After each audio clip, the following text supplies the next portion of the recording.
হক আদায় করা, হালাল মেনে চলা মানুষের জীবন সুন্দর হয়, কিন্তু লোভী মানুষ হালাল মেনে চলতে পারে না, তাই লোভী মানুষের জীবনের অবনতি ঘটে। লোভে পড়েই মানুষ জীবনের সর্বনাশ ডেকে আনে, অন্তরকে কুলসিত করে এবং চরিত্র নষ্ট করে ফেলে। লোভ মানুষকে হিতাহিত, জ্ঞানশূন্য এবং অসৎ উপায় অবলম্বন করতে প্ররোচিত করে। আর এই কারণেই লোভী কোনো নারীকে যদি কোনো পুরুষ বিয়ে করে নেয়, তাহলে সেই পুরুষ জীবনে কখনো সুখী হতে পারে না, কারণ লোভে পড়ে মানুষ পাপ কাজ করতেও দ্বিধাবোধ করে না। লোভ মানুষের চরিত্রকে একটা ভয়ঙ্কর পশুর থেকেও খারাপ বানিয়ে দেয়। দুনিয়াতে যাবতীয় পাপের উৎসভূমি হচ্ছে কিন্তু লোভ। লোভের মায়ামোহে আচ্ছন্ন থেকে মানুষ সত্য এবং সুন্দরকে ভুলে যায়, অবজ্ঞা করে।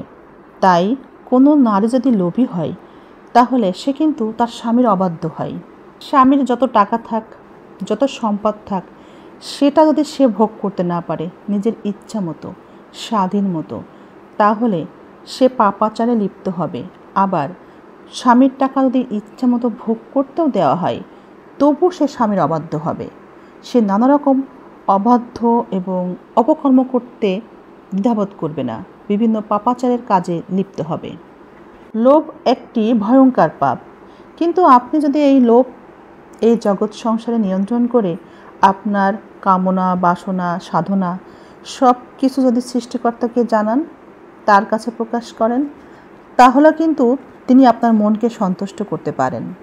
তখন কিন্তু সেটা পাপ হয় না। আমরা যখন অতিরিক্ত কিছু পাওয়ার আশায় পৃথিবীতে সকলের হক নষ্ট করি, কিংবা পাপাচার কোনো অপকর্মের মধ্য দিয়ে বেশি উপার্জনের চেষ্টা করি, তখনই সেটা লোভ। আর এই লোভ আমাদের চরিত্রকে নষ্ট করে, আমাদেরকে পাপের দিকে ঠেলে দিয়ে আমাদেরকে জাহান্নামে পাঠিয়ে দেয়। অতিরিক্ত পাওয়ার লোভ, বেশি বেশি পাওয়ার লোভ, খাওয়ার লোভ, জমানোর লোভ মানুষের স্বভাব হয়ে দাঁড়িয়েছে আজকাল। চাওয়ার শেষ নেই, আমরা চাই, যা আছে তার থেকে বেশি আরও বেশি চাই।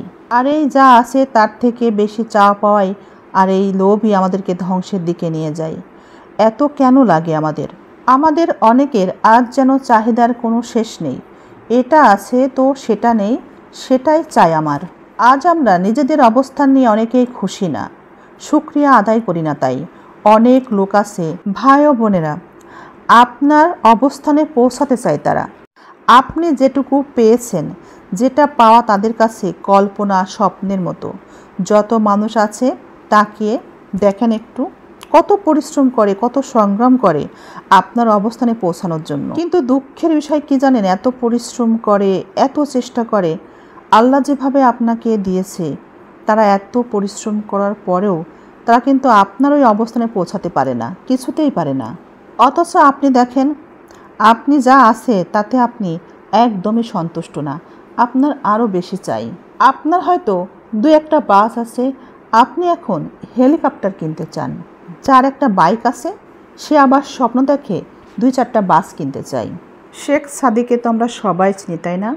তিনি ছিলেন ইরানের কবি, অনেক গরিব ছিলেন, একটা জুতা পর্যন্ত তার ছিল না।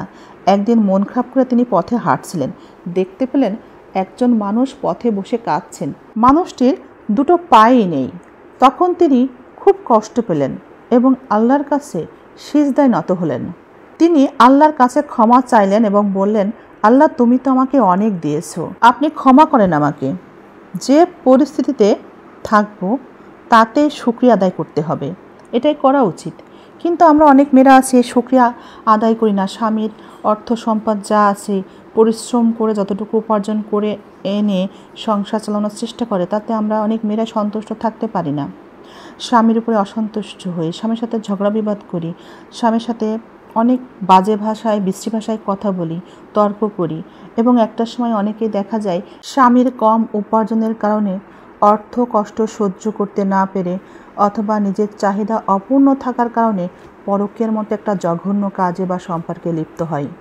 এই কারণেই আমার তো মনে হয় লোভী কোনো নারীকে আসলে কোনো পুরুষের স্ত্রী হিসেবে গ্রহণ করা উচিত না। তাতে বরং পুরুষের জীবন নষ্ট হয়, সংসার ধ্বংস হয় এবং সংসারটা জাহান্নামে পরিণত হয়। তাই পুরুষের সবসময় এই নারী ঘটিত যে কোনো বিষয়ে বন্ধুত্ব বলেন অথবা বিয়ে শাদীর বিষয় বলেন, স্ত্রী হিসেবে কোনো নারীকে গ্রহণ করতে হলে কিংবা কোনো নারীর সাথে যদি কোনো কারণে বন্ধুত্ব করতেও হয়, যদি করতে হয়, সেটাও কিন্তু হিসাব করে করা উচিত। কারণ লোভী নারীর সাথে বন্ধুত্ব করলেও সে কিন্তু আপনাকে পথে বসিয়ে ছাড়বে। আমাদের তাই সবসময় শান্তির কথা চিন্তা করে মানসিক দুশ্চিন্তা থেকে নিজেদেরকে মুক্ত রাখার জন্যে অল্পতেই তুষ্ট থাকা উচিত। অল্পতে তুষ্ট থাকার নাম কিন্তু ইসলাম। আমাদের যা আছে, যে পরিস্থিতিতে আমরা থাকি না কেন, তাতেই শুকরিয়া আদায় করা উচিত। আমরা নিজেদেরকে নিয়ে যেটা চিন্তা করি, আমাদেরকে নিয়ে আমাদের রব কিন্তু তার থেকে বেশি ভালো চিন্তা করেন। আমরা যখন যা করি, যে জন্যে করি, সকল বিষয় সম্পর্কে, আমাদের সকল কর্মকাণ্ড, সকল কথাবার্তা, আমরা যা কিছু করি না কেন এই দুনিয়াতে, কোথায় কখন যাচ্ছি, কেন যাচ্ছি, সকল বিষয় সম্পর্কে আমাদের সৃষ্টিকর্তা কিন্তু অবগত আছেন। একটা কথা মনে রাখবেন, যাদের সম্পদ বেশি তাদের দুশ্চিন্তা বেশি, তাদের ভিতরে মানসিক অশান্তি আছে। যেমন অধিক টাকা আছে, সন্তান কথা শোনে না, মা বাবাকে মান্য করে না, স্ত্রী স্বামীর অবাধ্য, ইচ্ছা খুশি স্বাধীন মতো চলাফেরা করে, টাকা ওড়ায়, স্বামী সেবা করে না, স্বামীর যত্ন খাতির করে না, স্বামীকে কোনোভাবেই কেয়ার করে না।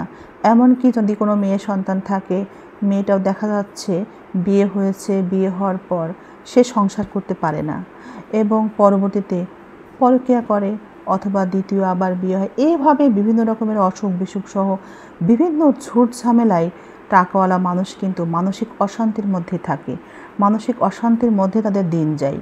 অনেক পরিবারের তো দেখা যায় মাসে 5-7 লক্ষ টাকা শুধু ঔষধ বা ডাক্তারের পিছনে খরচ হয়ে যায়। কিন্তু দেখবেন কিছু পরিবার আছে নামাজের মধ্যে থাকে, সন্তান নামাজ আদায় করে, হালাল রুজি খায়, উপার্জন করে, পরিশ্রম করে এবং কষ্ট করে হালাল উপার্জন করে সংসার চালায়। তাদের সংসারটা জান্নাত, সেখানে সুখ আর সুখ। তারা ভীষণভাবে মানসিক চাপমুক্ত একটা জীবনযাপন করে। তাদের সংসার দিকে তাকালে মনে হয় তাদের এই অল্পতে তুষ্ট থাকা, আল্লাহর প্রতি ভক্তি শ্রদ্ধার কারণে তাদের সংসারে যেন আমাদের সৃষ্টিকর্তা রহমত ঢেলে দিয়েছেন। আসলে তো তারাই ধনী, যাদের অর্থ কম, লোভ কম, চাওয়া পাওয়া কম, হালাল উপার্জন করে, হালাল খায়, তাদের ঘরে সুখ শান্তি তাদের বেশি, তারাই প্রকৃত ধনী। রাতে ঘুম হয় না টাকাওয়ালা মানুষের দুশ্চিন্তায়। কিন্তু অর্থ সম্পদ যাদের কম আছে, তারা নাক ডেকে ঘুমায়, মানে মনের শান্তিতে ঘুমায়, কোনো দুশ্চিন্তা কিন্তু তাদের থাকে না। কিন্তু যাদের টাকা বেশি, সম্পদ বেশি, তাদের কিন্তু দুশ্চিন্তায় ঘুম হয় না। অনেকের আবার ঘুমানোর জন্য ঔষধের প্রয়োজন পড়ে। তাই আমাদের মনে রাখা উচিত, সম্পদ লাগবে, সম্পদ কিন্তু লাগবে, কিন্তু সম্পদের পাহাড় লাগবে না। অল্প খাবেন, অল্প পড়বেন, অল্পতে সন্তুষ্ট থাকবেন এবং আল্লাহর শুকরিয়া আদায় করবেন, দেখবেন তার মধ্যেই রহমত আছে। আমাদের সকলেরই মনে রাখা উচিত, অল্পতে তুষ্ট থাকার নামই ইসলাম।